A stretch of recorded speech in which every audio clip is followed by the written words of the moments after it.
I was just quickly, how are tribal police funded on reservations? Is it?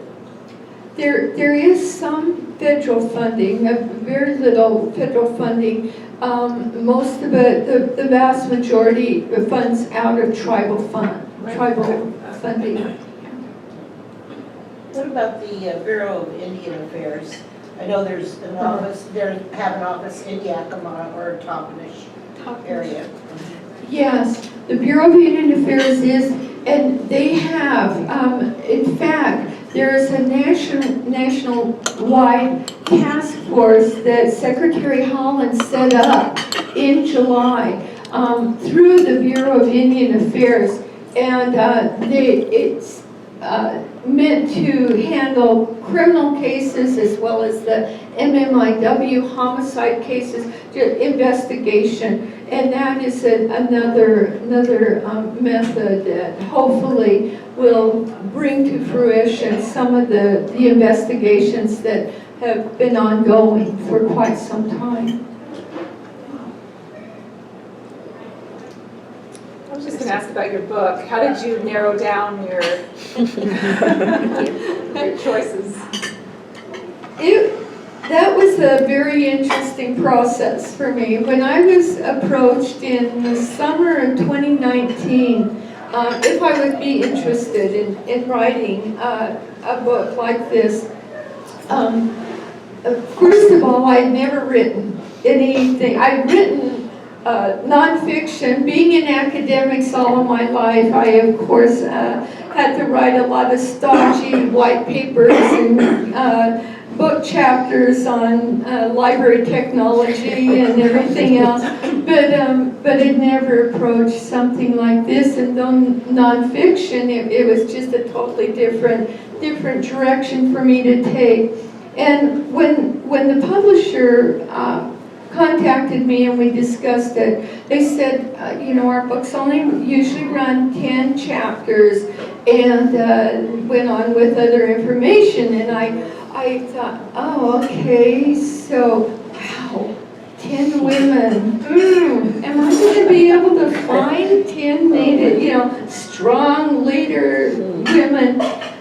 I researched over 100 very, very strong, wonderful Native American women, and then the problem came in trying to narrow that 107 women, 112 women that I read volumes, stacks and stacks of papers on.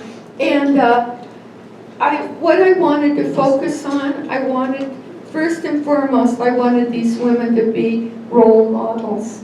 I wanted this book to be able to go out to young women and women of all ages and see just how spectacular and strong and resilient Native American women are.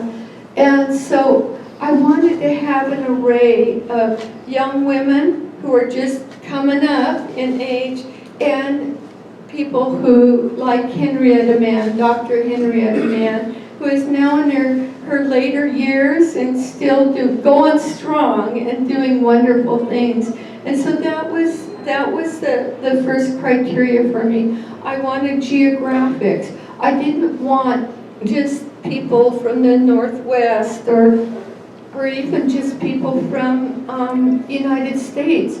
The Canadian people, the First Nations, the Metis, the Indians, they have wonderful role models, wonderful women who deserved the recognition. And so I wanted geographics, I wanted age, I wanted role models that these people, anyone who read the book, could really be inspired from. And so that's really where we went with it. And we have people like Henrietta Mann in it, and then we have people like Heather Thompson, and Heather Thompson and Emily Washines. Emily's just from down the road. Heather Thompson, shortly after the book was published, she was tapped by the Biden administration, and she is now the executive director for tribal affairs for the U.S. Department of Agriculture. And so it's really been gratifying to be able to see, what some of these women who, even when I started writing the book a year before, I knew they were strong Native women, but it was very gratifying to see people recognize just how wonderful they were. Yeah. Has your book been included in any curriculums in the public schools? I do know that at the Grand Ronde, the Confederated Tribes of the Grand Ronde, they bought 105 volumes, and they use that in their curriculum. I am hoping that other schools will do the same, because I feel like it's a strong book that would deliver what they need. Yeah. What improvements do you think need to be made, either in resources or opportunity for tribal communities that would help young women in particular? I believe what is needed most is strong leadership, and so bringing in women who would be able to help design workshops, help design cultural-based leadership for young women. It's happening. Emily Washins, who's in the book, she started a podcast, and I can't emphasize more. If you're into podcasting, which I think is wonderful, I just barely got into it myself, but her podcast is called War Cry, and it is wonderful. She interviewed Chris Cuestas, and that's where I got a lot of my information from, was that podcast there, as well as many other things. But that is so important. If you have ideas that would help move these leadership opportunities for young women. On my reservation back in South Dakota, we have a Cheyenne River Youth Project, and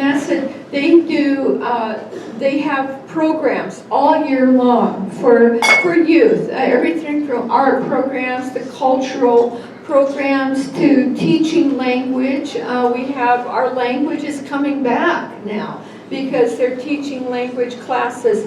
But the other wonderful thing, is in March, they have a whole week where they bring in speakers, and they provide everything from working with the young women, how to put on makeup, to how to dress, to how to work through an interview. Just wonderful things, and teaching and encouraging young women that strength and resiliency that's needed all their lives.